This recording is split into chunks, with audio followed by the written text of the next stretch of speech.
South, the series, Book 1, The Pinewood High School Incident, Chapter 1. Okay, Cassidy. A well-dressed man in a white leather chair spoke to the plain-looking girl sitting across from him, his inquisitive eyes fixed on her downtrodden posture. Let's begin. Cassidy had forgotten the last time she had made it to Dr. Randall's office. She had been avoiding her visits for the last year and a half. But she'd always end up in the same chair, talking to the same person about the same things. The taller man had a gentle presence that made her feel less anxious, however, a subtle respite in the chaos of her life. As the doctor spoke, Cassidy held her attention on him in fleeting moments that, in her mind, had seemed to be the appropriate amount of attention to pay to such a conversation. When she would feel as though her blank expressions were too telling, she would begin to glance around the room, cringing at the truth that was coming from her warden. An audible cue in the form of a question she wasn't able to shrug her shoulders at forced her to look in his general direction and fiddle the bandage hiding the gash on her arm. "I've been doing better with cleaning it," Cassidy said in a lowered tone. "It doesn't hurt as much anymore." "That's good, Cassidy." Dr. Randall looked up from the folder he was reading from. "I'm sure it's difficult to look at, but sometimes we have to confront what makes us uncomfortable." Cassidy looked away from him again and tried to focus on the display of wall art and degrees that held firm to the walls of the well-decorated office. She felt her core tighten at the thought of her doctor bringing up the real reason why she was there, and wanted to control her reaction as best she could. But she didn't feel prepared. She darted her eyes back and forth to find something, anything, to help change the topic. But she had commented on every piece of art and bauble she could already in previous visits. With a sigh, Cassidy returned her head to the direction of the good doctor. Can we not talk about him today?" she asked sheepishly. "Well, you've been coming here a while." Dr. Randall leaned back in his chair and folded his arms. "We're going to have to talk about it eventually, Cass. Your dad was a great man, and sometimes things like that happen. You can't move on from hurting unless you confront the pain." A frown formed on Cassidy's face that, in her mind, didn't seem hostile in its intent, but caused the unwelcome reaction from the doctor nonetheless. The man leaned in to focus on her and seemed to stare directly into her psyche. He retrieved a stress ball from his pocket and held it out to her in a familiar way. Cassidy didn't hesitate and grabbed it with her bandaged hand and squeezed it as hard as she could. As she did, Dr. Randall rotated her arm with each squeeze she performed until he was satisfied. Having him examine her in such a way made her blush in embarrassment as the assessment continued. "You're doing well for how deep the cut was," Dr. Randall said as he retrieved the ball and sat up straight. "Yeah, they said that I missed the tendon." She wanted to be proud of saying that, but she knew better. "Tell me about church," he changed the topic. "Did you three manage to get there last week?" Cassidy wanted to shift her attention again. Her face felt hot as she remembered her mother's reaction to the attempt. She took a deep breath and looked in the doctor's general direction. With indignance, she shook her head and returned her gaze to the floor. Dr. Randall took the hint and decided to not pry, opting to reach over to his desk, positioned behind him, to where a glass bowl with lollipops were. He returned to his professional stature and presented Cassidy with the additional sugar she felt that she didn't need. As she unwrapped the candy and began to enjoy it, Dr. Randall maintained a look on her before speaking. "You're doing well with your recovery, Cassidy," he said as he hunched over and held his chin with his hand. "But we're going to need to work on talking about the accident so that this doesn't happen again. I'm prescribing you a stronger antidepressant." "Wait." Cassidy's temperament opposed the sweetness of the lollipop. "I'm not having bad thoughts anymore. Can we keep it where it is for now?" Dr. Randall repositioned himself in his chair for comfort. "Listen, Cassidy." His voice had sounded concerned, but Cassidy couldn't tell. "Your body is doing well with its healing, but your mind is still split. Until we can be sure you aren't going to hurt yourself again, we have to treat the cause the best way that we can." The rest of the visit to her psychologist was formality. The signing of paperwork by her mother and the car ride home from her brother, all passing away as if time was meaningless. She didn't pay attention to the many streets and buildings. Only the late evening sky piqued her interest as stone buildings turned into tall pine trees.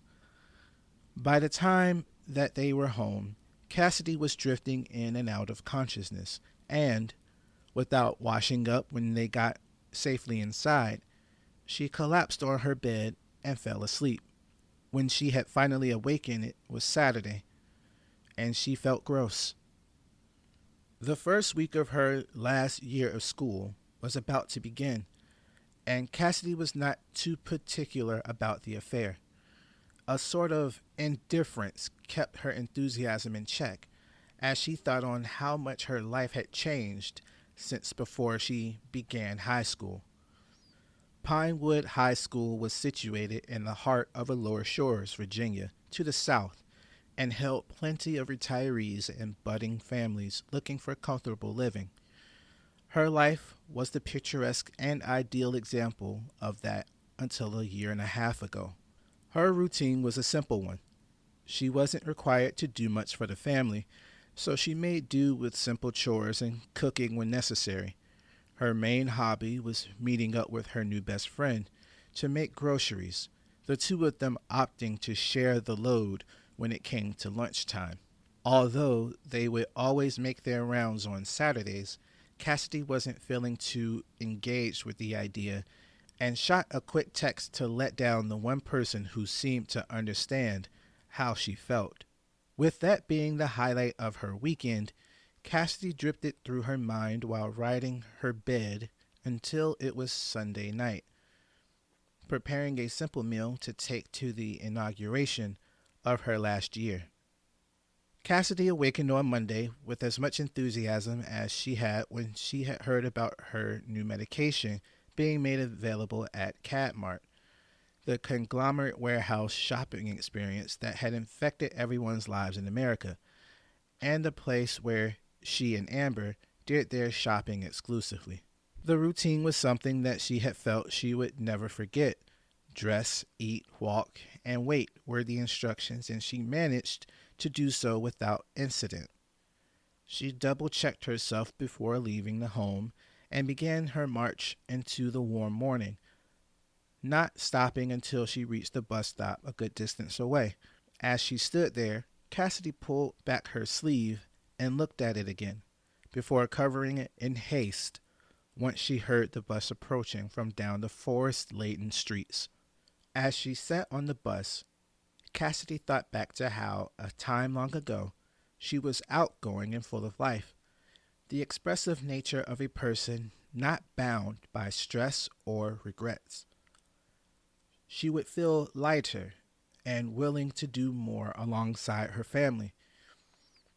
Trips to the other cities and to her dad's job gave her a sense of grounding that was only matched with their attendance at church since she was a child. In the years leading up to what had happened to him, however, Cassidy had chosen to focus on her rest instead of dealing with the problems of other people. She had found a good baseline, a sort of homeostasis that would allow her to grow in her own right. Everything was seemingly perfect until she had gotten the phone call that ruined everything. Miss Learman, she heard a woman calling to her from deep within her mind. Did you hear what the question was? Yes, Miss Gale, Cassidy said as she returned to the classroom from her thoughts. Cassidy's schedule was pretty simple for a last year student. 4 classes, nearly 2 hours long, kept her trapped in the school. AP English was the only class that she felt a sense of enjoyment being a part of, and Miss Gale was very understanding to what her situation was. Her history class and science classes were a standard affair, but the one class she knew was going to be a breeze was her remedial math class. She was never one for numbers, but she felt as though she knew enough to not fail something as easy as a slow class for the weird and disinterested. In between the morning and afternoon classes was Cassie's favorite time of day, lunch. It was her chance to talk with her best friend and feel slightly less like a freak, something that her friend was keen on poking fun at. All hail the corporation! Amber Long feigned prostration before her lunch tray, a sandwich with meat in it that was not normal in the traditional sense. Long may it reign over our pathetic lives. Amidst the bustling cafeteria, with only 30 minutes left to eat, Amber kept a steady pace on her meal while doing her best to avoid getting ketchup on her bright yellow top and white skirt.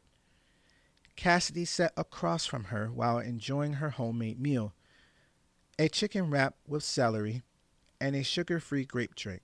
As the girls continued to eat, Cassidy took notice to the differences in their appearance and let out a sigh. Her baggy clothes and unkempt black hair gave her the look of a person to be avoided.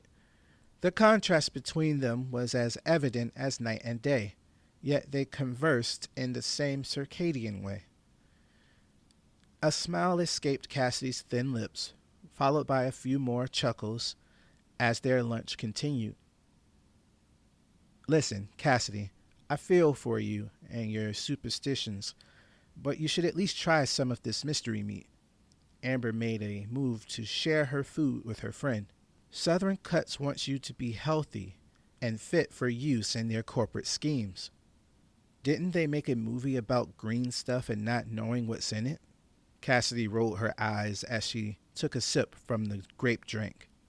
Well, you know how you get when you go the whole day without eating a metric ton, Amber redirected. We would have had something legit if you weren't busy Saturday. As she finished her quick meal and watched Amber continue to eat the meat product, Cassidy thought about how far they'd come, both as friends and students at the school. Pinewood High School had been their spot for 3 years and was the battleground where they had first met as enemies. It took a chance meeting at the local cab mart and heat from some common enemies for them to become like sisters, something Cassidy had always wanted. They found out how much they were alike and continued their education hand in hand, despite bullies, troubles with the school itself, and the loss of their fathers. Hey, Amber. Cassidy's face grew serious as she pulled her friend's attention from her food. Did you get a chance to leave the flowers I gave you on his stone? Yeah, she said as the air began to feel tense between them. It was a long trip to Arlington, but we managed to get there, me, the reporter, and the loudmouth. Go easy on your mom, Amber. Cassidy tried to lighten her up. She's doing her best. At least your mom has a doctor's note.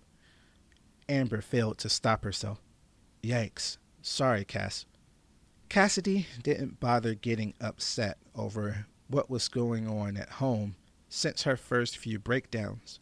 She had spent so much time hearing pushback from the other students that she had developed the ability to let most of it go. She had begun to look at her life in the way the doctors were telling her to. The fact being that she was living. She still couldn't shake the feeling of living with such a heavy burden, however, returning to her mantra that no amount of prayer or wishful thinking was going to change the past. Cassidy took another sip of her soft drink and let her thoughts trail a bit. Does it still hurt? Amber motioned to the obvious wrappings Cassidy tried her best to have hidden within her long-sleeved shirt. Just itches a bit. Cassidy wanted to seem as normal as possible. Cassidy knew that they didn't have much time left to chat. Bringing up her past mistakes didn't seem to be the best of conversations to end their school lunch on. That was the problem with the city that they called home. There was seemingly nothing else to talk about other than farming, family businesses, and whatever drama sprang up that week. Disappointment began to set in as she finished her drink. While looking at the commercial for a skincare routine from Microcell Integration Systems, or MCIS. As she fantasized about having flawless skin, Amber pulled her from her abyssal descent. This algae meat really isn't half bad, Amber sloshed through a mouthful of sandwich as she tried to revive the mood. You sure you don't want any? Nope, I'm good. Cassie dismissed her friend's gross display of conversation. The temperament between them seemed to return to an upbeat normal as Cassidy looked around to view the students and faculty enjoying their new food stock. They were all told a week prior, via automated phone call, that the incorporation of the food stuff was the consequence of a school system selling itself to Southern cuts to stay afloat. No one questioned how weird it was that the meat conglomerate quickly swooped in to save the failing school, and, ever since, had been funneling its products into the students' and staff's lives. Constant advertisements, multimedia inserts following school broadcasts, and even mounted screens in the bathrooms branded the school unapologetically. It all seemed to be too much for her to trust, and she was okay not doing so. You had to become cautious the one year something cool happens in this place, Amber scoffed as she chased her lunch with a bottle of soda. Algae is a plant, you know. It's like eating any other vegetable, right? That isn't remotely right, Amber. Cassidy began the same defense she maintained since the meat's introduction. They grow meat with bacteria. It's still an organism. It's still meat. But it's also bacteria. Well, it's not like you're dieting or anything, Amber jabbed while brushing her voluptuous golden hair from in front of her face. You almost done, big girl? The two left the cafeteria earlier than everyone else, as they've always done, in order to walk the long corridors and empty spaces within the school to talk. Most of the time they would talk about what was going on with each other, but Cassidy had begun thinking about deeper concerns. So much had happened over the last 2 years, and even more was happening around them. It was a whirlwind that, she assumed, neither of them wanted to be caught in. They were nearing the end of a chapter in their lives, and a part of her was scared to keep reading. She looked at the blonde beauty walking beside her and sighed. What's wrong, Cass? Amber grinned. Get stuck in your head again? Always with the fat jokes. Cassidy scoffed. What's the matter? Run out of Ambien and lattes? Arthur's into that, right? Amber smiled. I need to know for role play reasons. It was no secret that Amber was into older guys. The year prior, she had gotten into trouble with a teacher, but he had left before she could make a mess of things. It was the one thing about Amber that Cassidy didn't like. Her jokes always had hidden motivation. She didn't actually need to keep Amber from Arthur, though. Her brother was doing well keeping away from everyone since the accident. The 30-year-old was so full of life before, but now he was quiet and reclusive since returning home. I'm still worried about him. Cassidy frowned. Amber caught the hint and focused her attention on the updated paint and wall graphics extending the length of the main hallway. Since the last school year, the building had undergone much needed renovations, many of which involved improvements to the HVAC systems and electrical. For all of the negative feelings behind having a corporate sponsor, the school was being taken care of very well. Although many improvements were unnoticeable, the main one was to the CCTV and overall PA system of the school. Neither of the girls or any of the students for that matter liked the constant oversight to their daily routines. Kim says that the help Southern Cuts is giving is so that they can use us as a test bed, Amber mentioned as her eyes wandered away from a camera mounted from the ceiling. Weird for that to be approved so quickly, right? We're all subjects in someone's experiment. Cassidy showed her cynicism a little. They continued their conversations into the library during their free block, but something was different that day. Usually, when they would sit in the library, they were left undisturbed due to Cassie's infamy. That day was different, however, as while they were talking about Amber's new crush, a random student approached them. She was a taller, well-toned girl, most likely into sports or something of the sort, wearing loose jeans and a cute crop top. Her long brunette hair swayed over her left shoulder like a model preparing to show off in front of a camera. "Are you Cass from Miss Gale's AP class?" she asked with the confidence Cassidy expected her to speak with. Yeah, what's up?" Cassidy said as she made a move to hide her bandaged arm. Instead of speaking again, the stranger stepped in front of Amber, bent low to meet Cassidy's gaze, and pointed to the back of a pamphlet she was holding. The smell of wildflowers and honey filled her nostrils as she followed the path from her face down her arm to the piece of paper she was being presented with. What the girl's fingers rested on was a date and a time for a meeting tomorrow after school. The girl gestured for Cassidy to take the pamphlet, and when she did, the stranger backed away and returned to the obscurity of the school. Amber stared slack-jawed at the Amazonian until she was out of view, before focusing her confusion directly at Cassidy. What was that about?" Amber turned her gaze to her best friend with a lack of comfort that Cassidy had never seen in her before. "You didn't tell me you knew Jessica Schumer." "I don't." Cassidy's confusion carried on as she examined the pamphlet that was hand-delivered to her by one of the school's most popular girls. The pamphlet was an off-white mass print in a trifold orientation. The back of it, aside from a date section, had a passage from some text Cassidy didn't recognize. On the front of it was a strange pentagram, encrusted with zodiac symbols, and titled, "Blackroot Welcomes You." Cassidy turned to her best friend to see her face contorted into a look of disdain.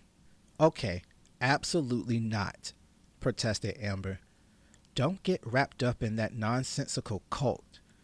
They talk about girl power and self-worth, but all they do is sit around and pander their weird feminist ideology to unsuspecting girls." "How do you know so much about them, Amber?" Cassidy asked while scanning over the interior of the missive. "Kim had a run-in with them at one of their protests at a pharmaceutical firm last year." Amber crossed her arms. "They're bad news, Cass. Trust me. Do not, under any circumstances, get involved with them." Cassidy hadn't seen Amber that concerned in their short stint as friends. She was usually okay with the weird stuff Cassidy would try to get them into, but there was something else going on with her that she couldn't put a finger on. It was the sudden defensive posture she maintained while Jessica was there, and how she was shifting around, seemingly as though she was looking out for someone. The confident girl she thought she knew had begun to show something she was sure Amber didn't want to reveal about herself. Whoa, Amber. Cassidy was taken aback. All right, I'll steer clear. Good, Amber said with a slight sigh. Now let's get out of here. Hopefully we aren't cursed or hexed or whatever. As Amber marched ahead of her towards the library exit, Cassidy took a moment to watch as her friend pranced in front of her.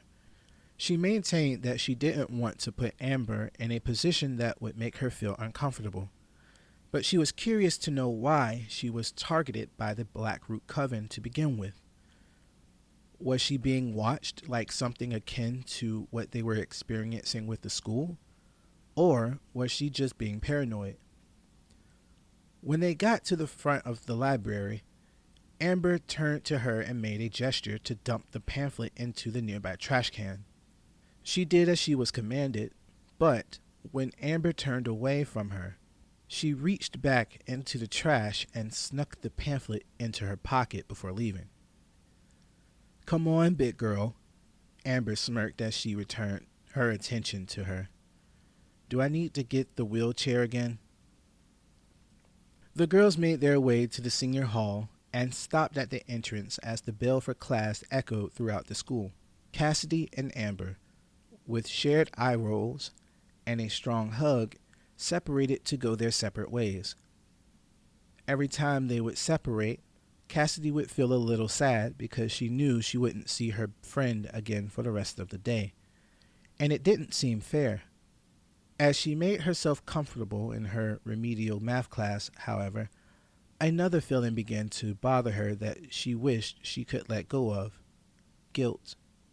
Okay, class, Mr. Bradley, her math teacher, forced her out of her thoughts. I hope that you all have been checking your emails and have done the pre-class assessment homework.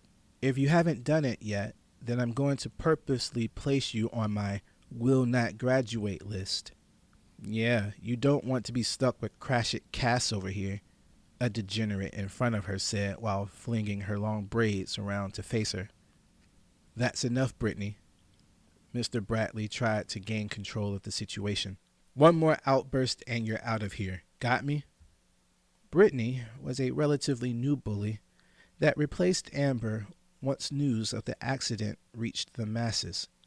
People weren't very forgiving of the fact that her father was a political figure that reflected views not held in the majority, and after he had passed away, they made sure to voice their condolences as often as possible. The whole affair was being treated as a stick-it-to-the-man moment, even though the man was already dead, and she had nothing to do with his choices or views. After all that she had been through over the last few years, without her father to keep the peace in their family, Cassidy felt numb to the constant insults and pressure from her peers. It's all right, Mr. Bradley. Cassidy forced a smile. It's all good. Aside from that outburst, the rest of the day was seemingly normal. When the class was ending, however, a weird noise played momentarily across the newly installed intercom rested above the door to the classroom. It was a loud, low tone that made Cassidy feel as though her eardrums were going to vibrate out of her head. The interruption lasted for about 10 seconds and ended as abruptly as it had begun. The students all looked at each other in slight shock, but everyone seemed to be okay, all things considered. A sudden announcement came over the intercom that startled Cassidy slightly. Hello, students and faculty. This is Principal Morris. I would like to apologize for the sudden loud noise that played over the intercom just now. That was a test of our sound systems, and we will be working on troubleshooting it over the next few weeks. Thank you, and as always, go Rollers. The announcement ended, and the bell for the end of the day rang a few seconds after. As the students prepared to leave, however, someone began to shout for the teacher to help them. Curiosity overtook her as Cassidy followed behind Mr. Bradley and gasped when she reached the scene. There, sitting at their desk and holding their head back, was a gangly student. Everything below his nose was covered in blood, including his desk. Cassidy sat in silence on the bus ride home, her mind stuck on the image of the boy from earlier. She swam through her mind to try and make any logical sense of the occurrence, but found it tricky to rationalize. Apparently, from the words of some of the attending students, there were other cases of students and staff bleeding from the nose. The correlation gave her a feeling of unease and worry at the possibility of causation. A chill streamed down her back. As the school disappeared from view behind a wall of pine trees, she ultimately decided to drown out the noise, both on the bus and in her head, by using her earbuds to tune out of reality. The drive through Pinewood towards her home was one of the more peaceful parts of her day, the calming vibrations of the bus helping to alleviate her stress as they passed the old infrastructure of the city. It didn't take forever, to her dismay, as only 20 or so minutes later, her school bus pulled up to the stop sign where she had stood for the last 11 years. She stepped off onto the unattended asphalt road that led home and did her best to enjoy the 5 minutes of walking she had to endure. She listened to the trees sing of her return while closing her eyes and imagining that she was somewhere far away. As she approached the 2-story home nested by surrounding woodland to its rear, she saw her mother was sat on the porch, smoking her anxiety medication while staring out into the wood line across the street. "Hey, Mom, are you okay?" Cass treaded carefully. "Hey, baby." Her sudden enthusiasm took Cassidy for a loop. "I'm doing great.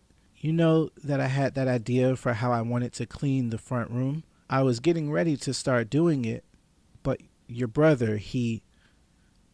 Her mother stopped to take a hit of her blunt and held it in for a good while before exhaling a cloud of smoke that billowed downward towards her feet.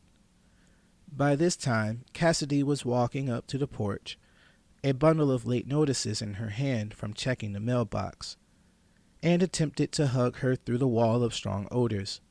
She opted to offer the distraught woman her fist for a fist bump. However, she was ignored completely. Her mom took another quick puff of her medication before tossing the remnants of it into the yard and eyed her daughter. "I know I haven't been cleaning up and doing a lot recently, but you know how it is. Your brother, what happened to your daddy don't give him the right to control what I do." The dried streaks leading from her mother's bloodshot eyes told Cassidy all she needed to know about how their conversation went. She remembered the talk her and Arthur had with their mother's doctor, cautioning them to try not to trigger the aging woman's anxiety during her mania. She had done her best to avoid talking unnecessarily to her, but when Arthur had moved back into the house, their relationship had been strained. The fact had been that a lot needed to be done around the house and with their relationships with each other. Arthur was not as financially or mentally stable like their father was to be able to handle that responsibility, and the cracks were beginning to show. Cassidy ignored the heavy smell of weed by taking a deep breath, holding it, and giving her mother a light hug before calmly entering the house to confront her brother. She entered the home, past the small vestibule which led into the dining and kitchen area and placed the bundle of mail on the kitchen table before marching up the stairs, discarding her book bag at her bedroom door. She maneuvered down the dark, narrow hallway towards the end where she stopped to collect herself before tapping on the white door that did its best to hold back the smell of alcohol and cigarettes. "Arthur," she called sheepishly. "Arthur, we need to talk." There was no response at first. The silence of the hallway began to poke at her psyche until she became irritated by it. "Arthur, I'm coming in," she said a little louder. To her surprise, the door was not locked, giving way to a dark interior that invited her with the smell of a filled ashtray and spilled beer. The walls of the room were painted black, done during his rebellious teenager years, with a few movie posters of slasher films dotting them. As her eyes trailed further into the abyss, she found the room's only occupant sitting by the single window that faced the back of the house, a cigarette burning in his rough fingers. He took a puff of it before dousing it into a nearby red party cup. "What?" Arthur asked without looking at her. "What?" Cassidy tried to gather her courage. "What did you say to Mom?" Arthur didn't respond at first. Instead, he chose to let out a frustrated sigh while picking up a beer bottle from somewhere nearby. After taking a swig of it, he placed it on the windowsill and turned to face her. "You triggered Mom again, didn't you?" She could feel her voice beginning to wobble. "The doctor said that—" "Get out of my room, Cass," he said in a direct manner, before returning his gaze to the backyard. "No," Cassidy fought. "You can't keep making Mom upset. It isn't good for her recovery. Do you even care about her?" Cassidy began to feel her throat tighten as she looked on at her brother. The large man continued to maintain a gaze out of the window, as if she wasn't even in the room with him. The frustration continued to swell as Arthur went for his drink. "Sure, I don't care," he said before taking another sip. "Now go do your homework or whatever." A hot anger burned in Cassidy's chest as she began to tremble. Her breathing began to quicken as she searched nearby for something that she could use to break whatever mindset was holding her brother hostage. With luck, her eyes fell onto a discarded beer bottle and, with no further thought, she flung it at the wall near Arthur's head.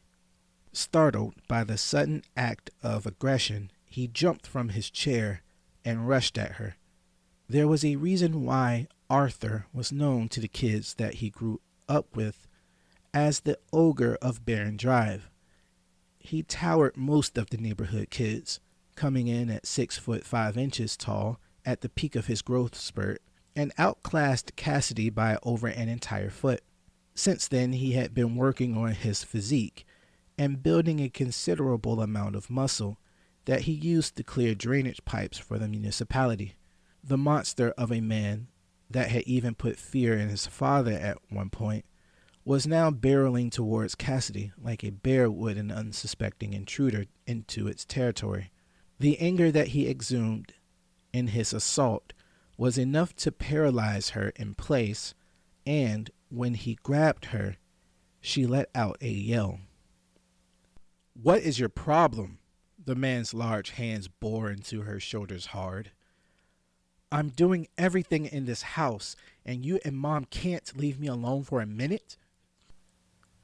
Pain surged through her as the man's strong hands continued to apply pressure, and she winced while struggling to get away. When she realized that her efforts were fruitless, she launched a volley of kicks that managed to connect to his shins, causing him to loosen his grip and freeing one of her arms. She thought that it would be enough to escape, but as he maintained control of her other arm, The brutish man raised a fist as if he was ready to strike her. No! Cassidy felt herself stop breathing. Don't hit me! As she trembled in his grasp, Cassidy held her eyes shut and waited to feel her brother's fist hit her. But nothing happened. A curiousness found its way to her as she began to peek at her assailant. The large man paused in his action as if time had stopped between them.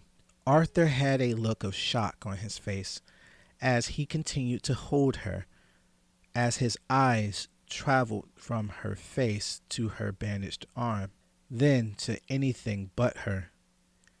He regained his senses and released her arm while lowering his fist. Cass, he mouthed while trying to reach for her. Cassidy reeled away from him, her brain warning her to flee from the room, but she stood her ground. They maintained their stare at each other in silence for a short while, the moment being broken only by the sound of their mother re-entering the home. Arthur broke their standoff by letting her arm go, grabbing his keys and jacket, and walking past her. She didn't try to stop him, mainly because she was still frozen in fear, but also because she knew she had won in some unknown way. As she heard Arthur's heavy feet stomping down the stairs, she fell to the floor of the junky bedroom and sobbed, trying to remember how to breathe.